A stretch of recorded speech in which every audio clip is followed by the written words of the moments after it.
Let's talk for a moment about warm-ups for singers. What are the benefits? Why is it so important for singers to warm up their voices? We warm up because it prepares us for the business of operating a really complex piece of machinery, the human voice. In the short term, a good warm-up will help a singer sing a good song or a good show.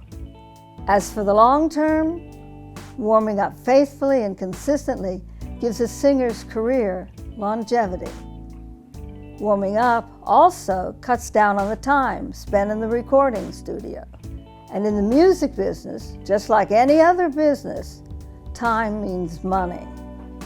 Nashville producer Paul Worley once remarked to me that he suspected, against his advice of course, that many of his clients were using the first couple of passes of the song they're recording as their only warm-up. Warming up offers some protection from what I call the ravages of the road. Touring is grueling. The altitude is going to change, the temperature is going to change, the humidity, the sleep cycle, local allergens, all these changes are going to affect a singer's voice. Also, consider how hard it is to keep up the energy to be emotional and convincing during back-to-back shows, week after week, month after month. Singers need all the help they can get. So warm-ups are not just something voice teachers thought up to torture singers. It's not quite like you would warm up to run a marathon by stretching and lengthening your muscles and tendons. A singer has to coordinate and connect body, brain, and voice, so they work together effortlessly and smoothly.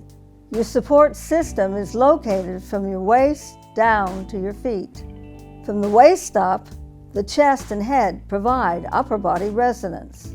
Now, there are probably as many variations of what constitutes a good warm-up as there are voice teachers. It should be very organic. From the smallest unit, reach out and expand the range you cover. Remember, we're coordinating the brain, the body, and the voice. I like to start out with single vowels in the speaking voice, then graduate to short scales, and then move on to longer and more complex scales. That's the way my DVDs and my vocal warm-up CDs are set up. Everything builds on what came before. If you begin to lose the body, brain, voice connection, go back and retreat a few steps. Then move forward again in sequence. Do your own exercises or your teacher's or mine if you like.